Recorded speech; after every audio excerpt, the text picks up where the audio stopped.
Later, when King Xerxes' fury had subsided, he remembered Vashti and what she had done, and what he had decreed about her.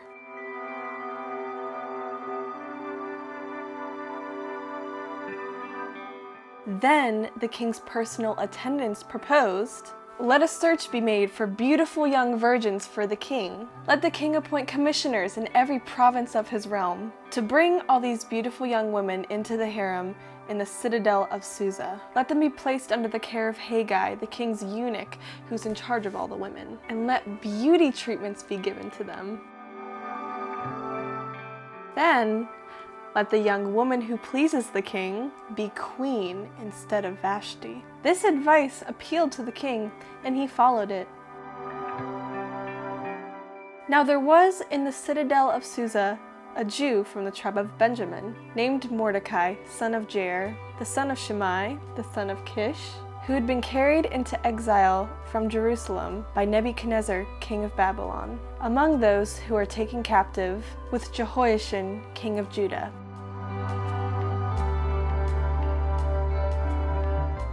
Mordecai had a cousin named Hadassah, whom he had brought up because she had neither father nor mother.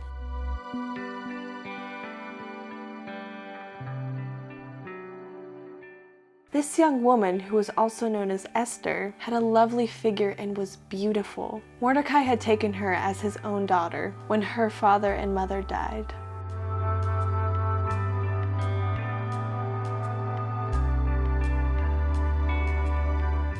When the king's order and edict had been proclaimed, many young women were brought to the citadel of Susa and put under the care of Haggai.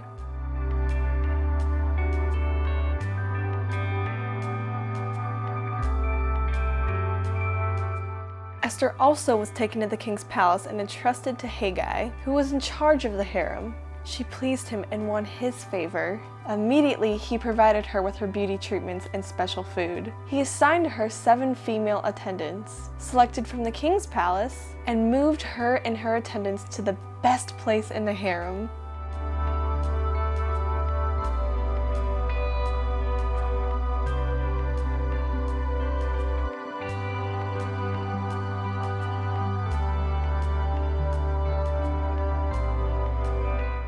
Esther had not revealed her nationality and family background because Mordecai had forbidden her to do so. Every day he walked back and forth near the courtyard of the harem to find out how Esther was and what was happening to her.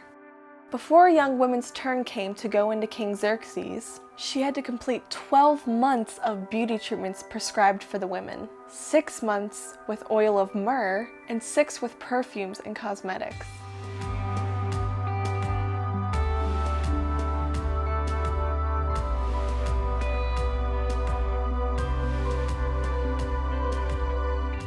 And this is how she would go to the king. Anything she wanted was given her to take with her from the harem to the king's palace.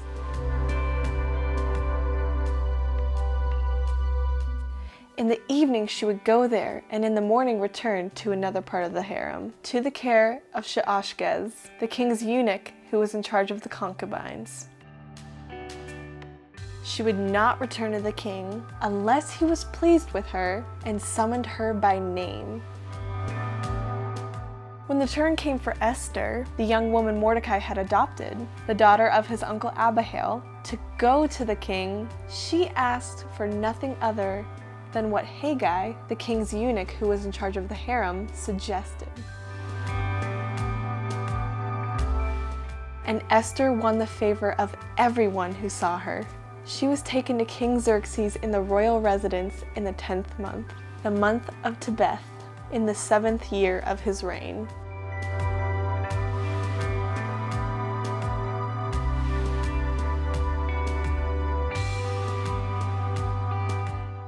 Now the king was attracted to Esther more than any of the other women, and she won his favor and approval more than any of the other virgins. So he set a royal crown on her head and made her queen instead of Vashti.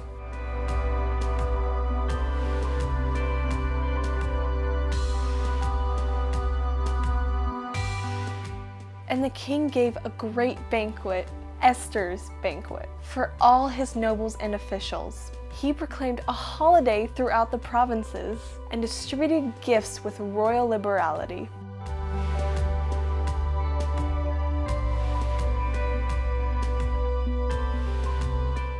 When the virgins were assembled a second time, Mordecai was sitting at the king's gate. But Esther had kept secret her family background and nationality, just as Mordecai had told her to do, for she continued to follow Mordecai's instructions, as she had done when he was bringing her up.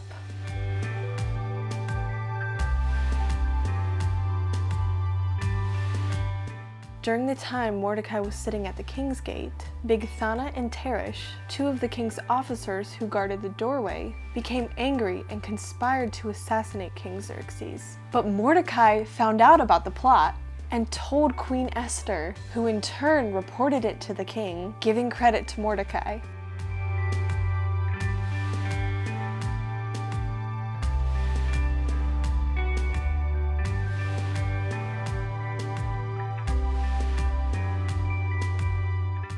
And when the report was investigated and found to be true, the two officials were impaled on poles.